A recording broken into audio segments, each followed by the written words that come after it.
Hello, welcome to Native Yoga Center.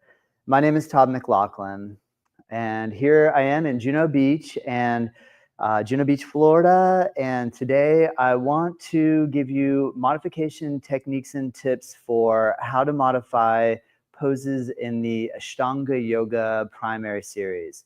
The Ashtanga Yoga Primary Series is a phenomenal practice, and it has some very complicated asana.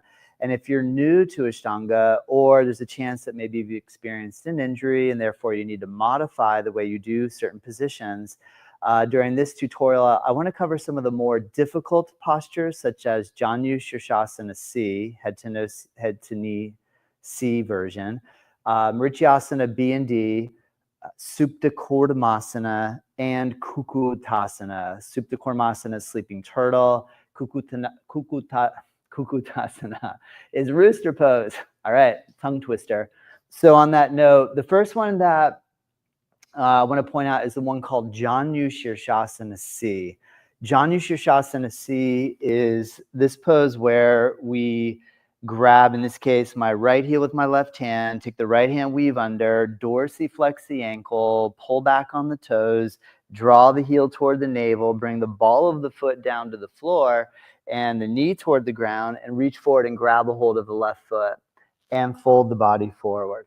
So this is a very challenging pose because it requires hip flexibility, it requires deep knee flexion ability and some knee rotation.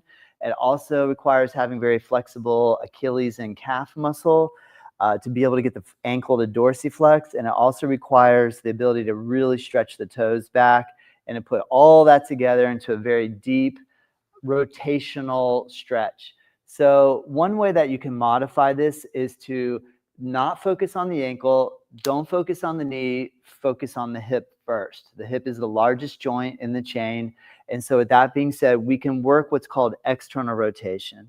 So a good external rotation position from seated is just to work this angle here where you pull the shin toward the chest. There's multiple ways we can do this. One is you can put your arm under the back of the knee and you can cradle the leg this way. Another one that's a little gentler is you could do more like a half lotus, where you just take the leg, you hold the foot, and you put the foot on top of the knee. Another way that you can work this external rotation motion is to do a Marichyasana B style hip opener, like so. Another way that this can be done is to lie down on the back and thread the needle and work the external rotation here. Another way that you can work this same exact position to prepare the hip is with the Ekapada Rajakapatasana or one leg king pigeon pose prep stretch, where you fold your body forward over your leg. So you can see the theme, though, that is consistent across the board on all of those variations is that we are working external rotation of the hip while having flexion, pulling the knee or shin toward the chest. So this would be my suggestion for modification for Janusirsasana C. The next, and you can pick any one of those. The other thing that you can do to set it up is here I'm taking my right arm, I'm weaving under through. So I'm holding my foot with my left hand. My right hand is coming through, and I'm going to come under and grab the toes. And I'm going to use this hand. I can let go now with this hand to pull the toes back and to get the ankle to dorsiflex, in which case we can hold the toes like this and start to manipulate the rotation of the knee, really, and a little bit of stretch, strong stretch in the ankle.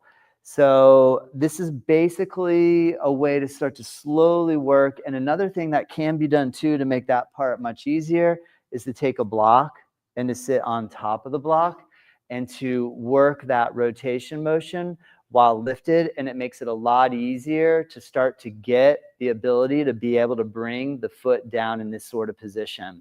So all of these will help you with Janusirsasana C. The next two that we come across in primary series that a lot of people have a lot of trouble with is Marichyasana B and D. Marichyasana B, what happens is we take the left foot, we bring the left foot into a half lotus position. We lean back, we bend the right knee, we tip forward and lean the left knee on the ground, And then we incorporate an arm wrap position that is indicative of the previous pose, which is called Marichyasana A. So you can probably already guess where and why this is so tough. So the rotation is very similar, notice, to what we did in the C. So another key ingredient is to be able to work this external rotation of the hip. All of these three poses specifically have the similar type of hip engagement. What's different is that now the foot is put into more of a plantar flexion, and we bring the foot into a lotus. Now, one way this can be done is just eliminate the half lotus altogether.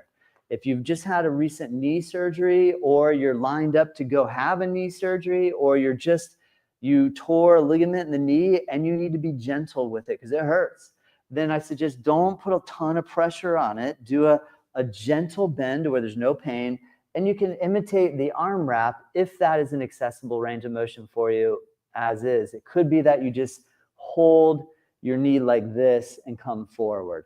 So both sides can be done the same way, like this, very gently, just stretching. And this is going to be really beneficial still for the movement of the hips and the pressure of the belly against the thigh. So remember, when practicing yoga, don't compare yourself to anybody else. Don't compete to make your pose try to look like somebody else's. It's not worth it, trust me.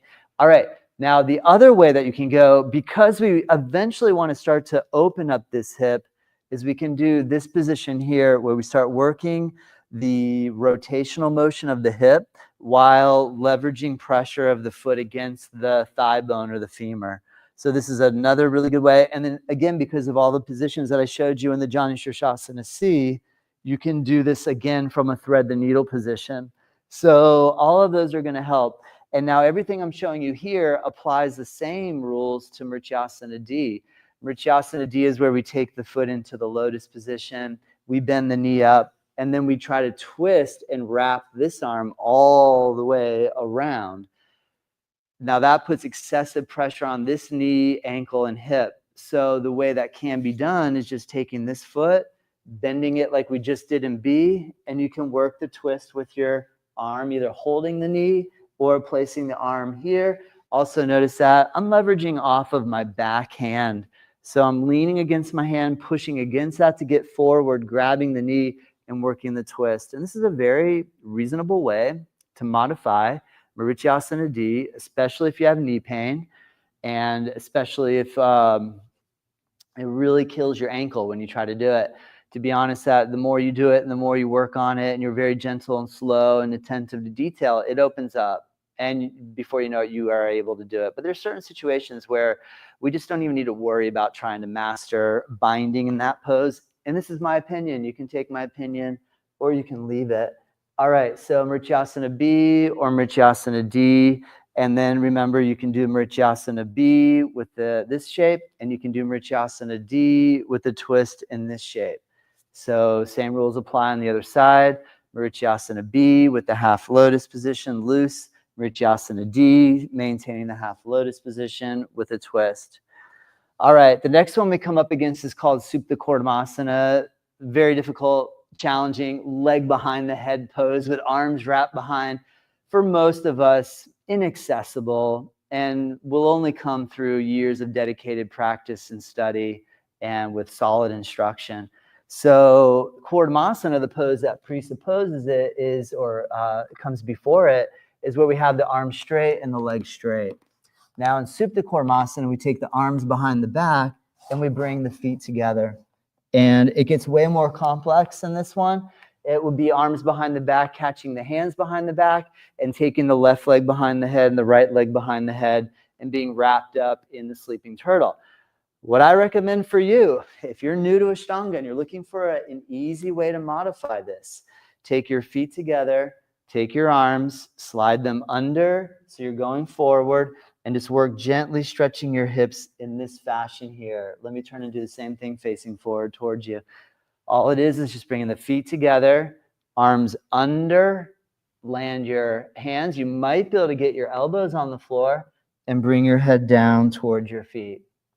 And the final pose I want to investigate is Kukkutasana. Kukkutasana is rooster pose, which is the precursor to this is Garbha Pindasana. And Garbha Pindasana is putting your legs in lotus. I'm not real sweaty right now, so I'm not going to slide my arms through, but eventually you slide your arms through this really tight space. Another way that this can be done is holding here, wrapping around.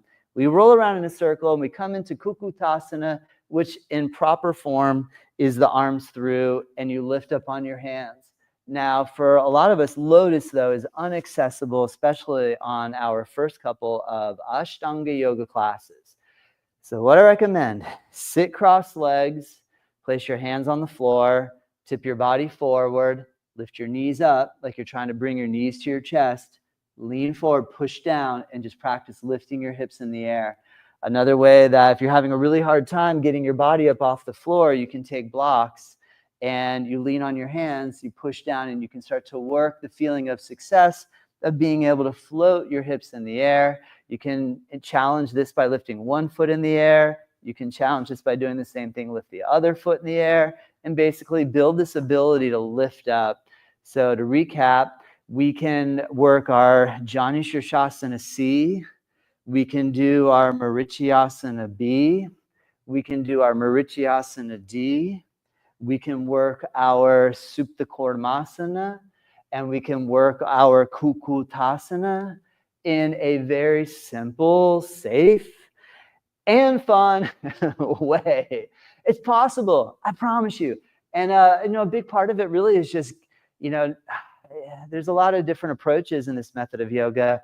And so, I have a good 20 plus years practicing and teaching Ashtanga. So I've had a chance to feel my own body change. I've had a chance to see students' bodies evolve, change, brand new to advanced. And so, if you're in it for the long haul, like you want to be involved in yoga and get the benefits of yoga throughout your entire life, it's important to open the way to modification and listening to the body and being steady and consistent. I hope this helps. If you have any questions, remember you can reach out to me. Follow me on my website, nativeyogacenter.com. I have a ton of free learning tools for you to take advantage of. I have a podcast that I release every single Friday. I think this week is episode 206. I've had 206 interviews with professional yoga teachers. There is so much information to absorb from those conversations. Check that out. Also, follow us on YouTube, subscribe, hit the likes and comments, please. We love it. Follow us on our Instagram at Native Yoga, on X at Native Yoga, on LinkedIn, Todd McLaughlin, on Facebook at Native Yoga. You'll find it easily. Everything can be found from our website. If you have any questions, email me, info@nativeyogacenter.com. I think that covers it. Have a great day. Appreciate it.